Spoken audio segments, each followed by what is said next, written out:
As a noun, attention is defined as notice taking of someone or something, the regarding of someone or something as interesting and or important.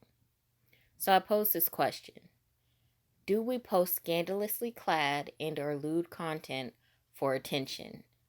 And rephrasing the question posed previously, if not thirst traps and just standard social sharing, do we post for attention? My answer to this question is subjectively yes. We post for a portion, if not entirely, for social validation, i.e., attention, because again, as a noun, attention is defined as notice taken of someone or something, the regarding of someone or something as interesting and or important. As private entities, we electively choose to share of ourselves publicly. Social media is not a mandatory service as it is preferential. Social media is as much of a literal construct as it is referred to figuratively. This platform's focal significance is of selective content that doesn't always encompass the vastness of our reality. So, again, yes, when we share of ourselves publicly, we may not be seeking massive publicity, yet it's understood that attention is a verse result of this elective sharing. No matter who, what, when, where, or why you shared something, how you share it is via social media. And the focal significance of social media honestly garners attention. Personally, as a woman, I hold an immense disdain for this monolithic approach of women's empowerment. If your stance is dissenting from a general consensus, you're then against liberation. When a genuine question is posed and or constructive criticism is provided, it is often perceived as hateful. When you deviate a current normative, especially when one questions hyperexpressions and or hyperactivity within society, this is often deemed as an act of externalization or projection, when in fact it may quite literally be a valid observation of logical concern, a constructive critique or corrective reinforcement. Yet because we normalize hyperinflation for its lucrative value of political leverage or social prominence or economic stability, subjectively we are desensitized to a lot and pacify a lot. As we adapt and or readapt to a hyperactive society, we express ourselves through hyperaggression, hypersensitivity, hypermasculinity, hyperfemininity, and hypersexuality. And you know, subjectively, I feel like this occurs because within its standard form, it no longer appears to be effective. Traditional means of communication or expression or engagement is ineffective. Furthermore, prompting this hyperinflation, this hyperexpression, these hyperactivities. Conclusively and or in short, I wanted to produce this commentary because often when the dialogue of scandalously clad and or lewd content is to be discussed amongst women and or between men and women, often the issue of concern is conflated where we focus more so on the intent as opposed to the execution. The question is the execution. Regardless of your intention, what are you doing? Because as mentioned previously, we are private entities and we electively choose to share of ourselves publicly when we engage with social media, which in fact is not a mandatory service as it is preferential. So, again, regardless if you're posting for the sake that you are an empowered woman seeking to empower other women, or may you be doing this for the male gaze? May you be doing this to incite envy within other women or to acquire the desirability from men? No matter your intent, what are you doing? You're posting something publicly, furthermore garnering attention, whether that was what you intended or that is what occurred. Attention is to be expected when you are sharing of yourself as a private entity publicly. For example, with YouTube. If I post a video on YouTube, I don't really do it for massive publicity. When I posted my Yellowbone video, I was not expecting the thousands of people to view that commentary. I wasn't expecting that because that's not something that happened with my channel, yet it occurred. And I appreciate that because I felt like I presented a different perspective than other commentators.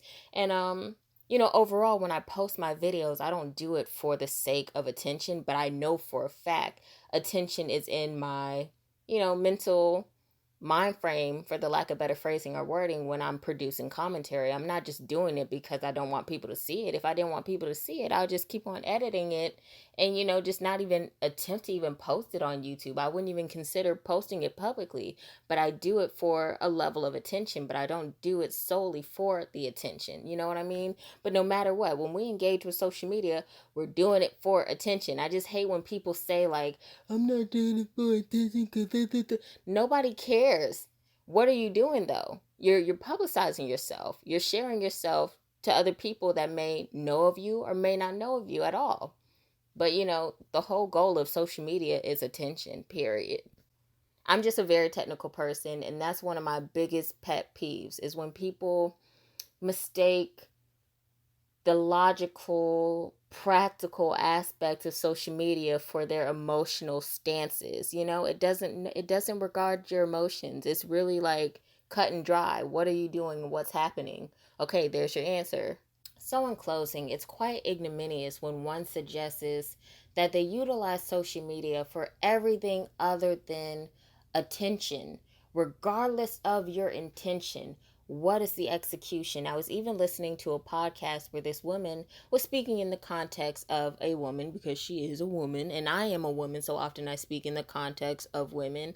Yet I feel like men and women alike share this common theme of posting thirst traps and being scandalously clad or posting lewd content. So this is not just exclusive to women, yet because, me and her are both women, we often speak in that context. So as I was listening to this podcast, this woman was further, I guess, attempting to push her argument by stating that women can share with each other in private group chats. And yes, this is a chat that is exclusive to you and your friends, but regardless of the intimacy of this confine, you're still sharing to a public entity as a private entity. You're sharing something that you and only you could know if you didn't share it with somebody else. You know what I mean? So even if I shared a picture of myself within a group chat, I'm still sharing to an external source. I'm still sharing this publicly to my friends. It may not be massive. It may not be 1,000 people to, these three women, but I'm still sharing it to three other people. This is something that could be privately kept, yet I'm sharing it.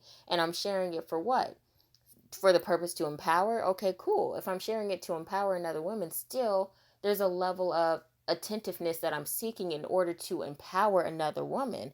May I be sharing this because I feel really good about, how I'm looking. I don't really care to empower you. I just, I'm seeking a level of public validation. I want you to hype me up. I want you to cheer me on. So I just hate when people try to deny this level of attentiveness that we often seek when we engage with social media. When we share ourselves as private entities publicly, we are seeking a level of not personal, maybe personal. We're seeking a level of public validation. We are. If it's not entirely, it's a portion. I'm not saying it's a big portion. I'm not saying it's 25%, but that 1%, you're seeking for someone to engage with it. You may not be seeking the most likes. You may not be seeking the most commentary within your comment sections, but you are seeking a level of engagement when you post something on social media. If you weren't, it would really defeat the whole purpose of social media and you wouldn't even share it at all. And I think it's so fascinating when people try to push the argument of the integral artist whom is creating their works of art simply because of passion and not commodity. And I don't think the focus should truly be on commodity, because if we subtract capital, the artist is still producing what they're producing as massively as they are producing it, of course, because of passion, but also because of attention. Everything can be anything without, money, truly, in my opinion. But it's really the attention that allows the message to translate in a way that supersedes time. So take, for example, Alice Walker with The Color Purple. I feel like Alice, and I'm pretty sure she has mentioned this within candid interviews or, reportings, where she's mentioned that she created this novel for its significance to black women, to matriarchy, to patriarchy, to honestly the fabric of America, like how we're constructed on white supremacy and patriarchy, etc., like racism, colorism. It really tackled a whole lot of, you know what I mean?